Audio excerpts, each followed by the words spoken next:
These are our alpha acid levels for all of the varieties that we trialed. The black bars are your industry averages, and this is 2011, 2012 results. So you'll notice that our alpha acids are not up where the industry standards are. There are a lot of reasons for this, but we think, we're still theorizing, we'll figure this out. It's a lot hotter in May in the Yakima Valley than it is here, and so that has a lot to do with how alpha acids develop, is in mid-May to the end of May. And so maybe we're not getting as high alpha acids because it's not as hot here in May. We don't know. It could also be that we're harvesting a little bit too early before the alpha acids are fully mature. So these are things we're still figuring out. Our beta acids, on the other hand, are really hitting industry averages. And you'll see here, this is Cascade, so a lot of people are growing it. And people send me their numbers, which is great, and then I stick it on the graph. These are the industry averages, right? So 4.5 to 7% is what you get for your alphas and your betas for Cascade.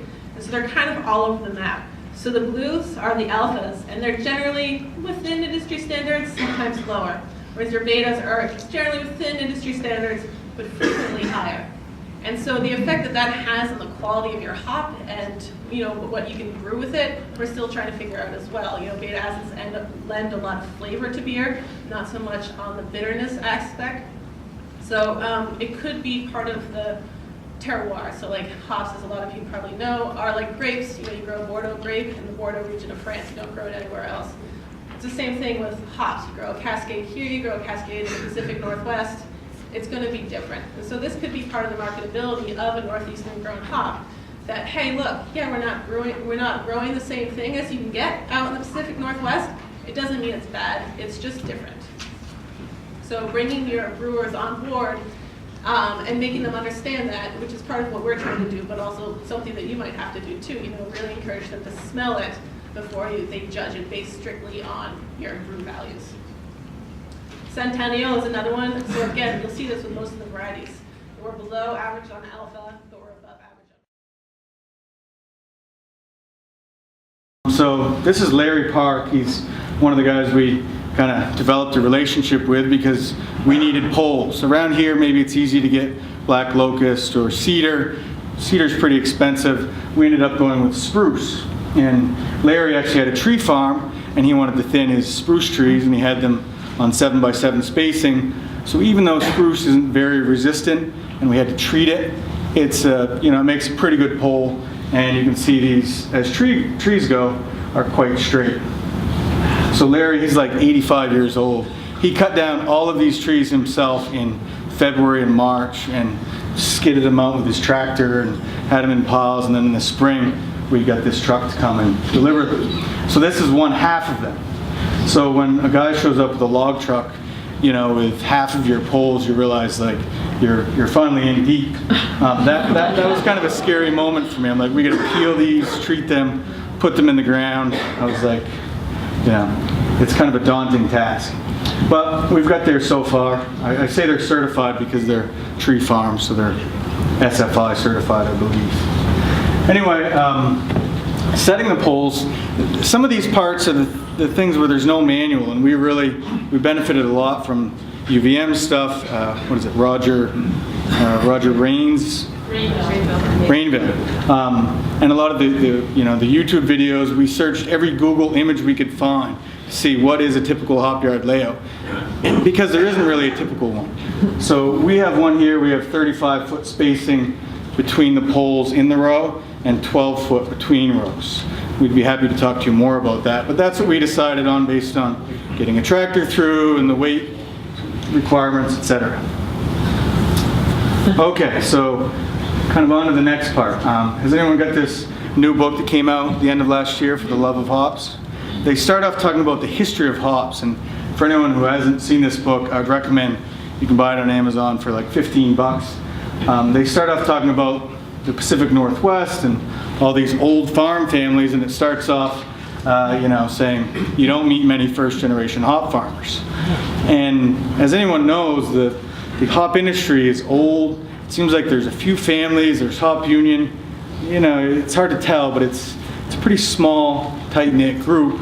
And the other thing about it is you don't just go up and start a hop farm, because it's a lot of upfront investment and work. and you really got to know what are you shooting for before you make the leap. And we're still not sure if we knew what we were in for, but it's a lot of work. This is the meat of the labor on our farm right here, literally. Me and Krista, and Kathleen will be, well, she was already picking last year. She's 4, and like Heather said, we'll have Marie trained hopefully by the fall to, I don't know, keep things tidy in the garage or something. But so it's a small family operation. It's literally weekend work for us. We both have full-time jobs and other things that we do. We're just trying to do hops because we like it and we want a little bit of supplemental income. So this is kind of our journey. So I want to start, usually this is the last slide, but so we've been at this 4 years, and like Heather said, we feel like we're still so novice. We know so little about pest control, even though we certainly know some things. We've learned a lot, we've read as much as we could, but there's so much to know about keeping on top of hops growth. And we're always like, once the season starts, you're just kind of, I don't know, it seems like you're just scrambling and putting out fires. It's just downy mildew to, two-spotted spider mite, etc. Anyway, I want to thank all the people that have really helped us along the way.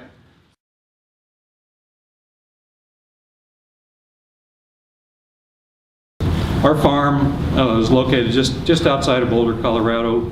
It's a small farm, about a little more than 6 acres.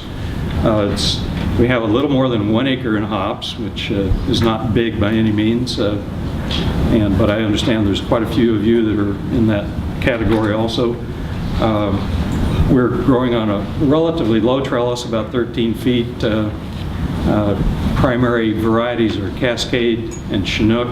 Some Centennial we planted initially. It did not do well in our particular environment, so that's being dug out this spring and putting in some probably more Chinook.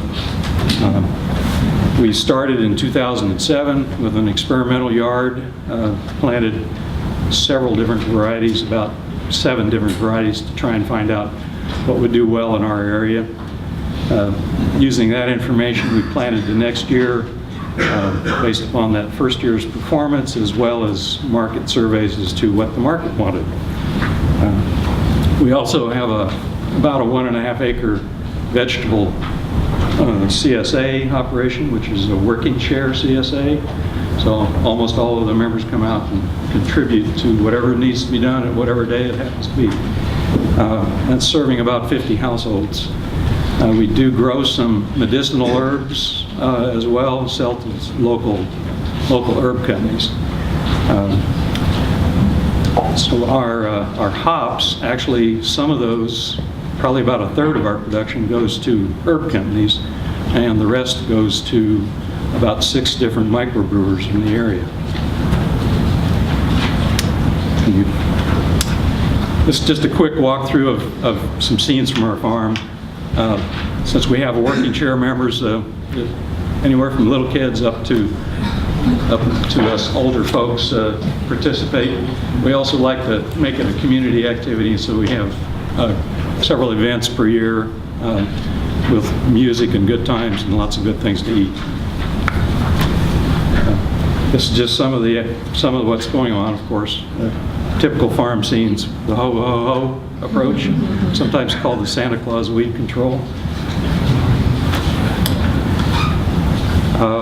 One of our most valued members are the folks down on the right, those bees that we are, so in effect we have probably somewhere 20 or 30,000 members.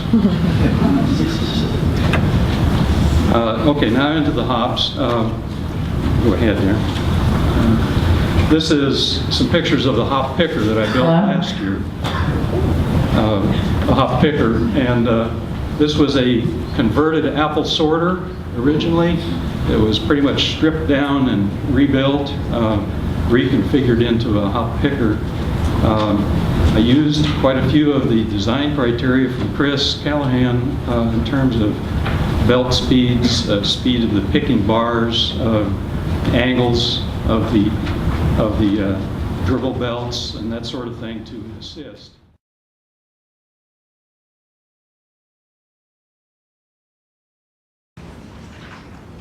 So I wanted to run through the hop moisture calculator. Rosie had done a great video on that. That's available at the UVM hops page. What I found the past year was growers were still struggling a little bit using that. Some folks are more comfortable with math than others. And so I put together an Excel spreadsheet for doing the calculations and guiding growers through that. Do you want the spreadsheet or you want the You online can one? start here. Okay. Start here. So, do you mind running? Sure. So this is this is the web version, and what it asks for is an initial sample weight. So this is directly as harvested, and usually you're doing this before you do your bulk harvest. This is trying to see whether you're ready to harvest your whole crop. So you take an initial sample. This is wet. And then you dry that sample in a bag or a container until its weight stops changing. So what you're doing is evaporating all the moisture. And with those two weight measurements, you can determine what your harvest moisture currently is and what the dry matter currently is. So that will give you an indication of what moisture you're currently at. Most guidance is suggesting, I believe, 78% for harvest moisture. So if you're above that, you want to wait a little bit longer. Well, in either case, you want to wait a little bit longer, I believe. So then, so that's to determine when to harvest. And once you've harvested and your crop is in the dryer, you want some way of knowing when you've dried down to, say, 8% for finalizing the drying. So that's what step 3 through 5 allow you to do. You take another sample, a weighed sample, you put that in a bag, and you put it in the dryer with the rest of your crop. And then tell it the weight of both of those things, and then tell it what your target moisture content is. And what this does, what the calculator does, is tell you at what weight you'll be at 8% in this case. And it tells you that in the bottom there. The sample will weigh 29.5 grams with the bag. And then the other thing that's provided here is a lookup table. So let's say you missed the ideal harvest moisture, and you still want to know what you're targeting for in overall weight. You can do that here because this provides you some sort of off-design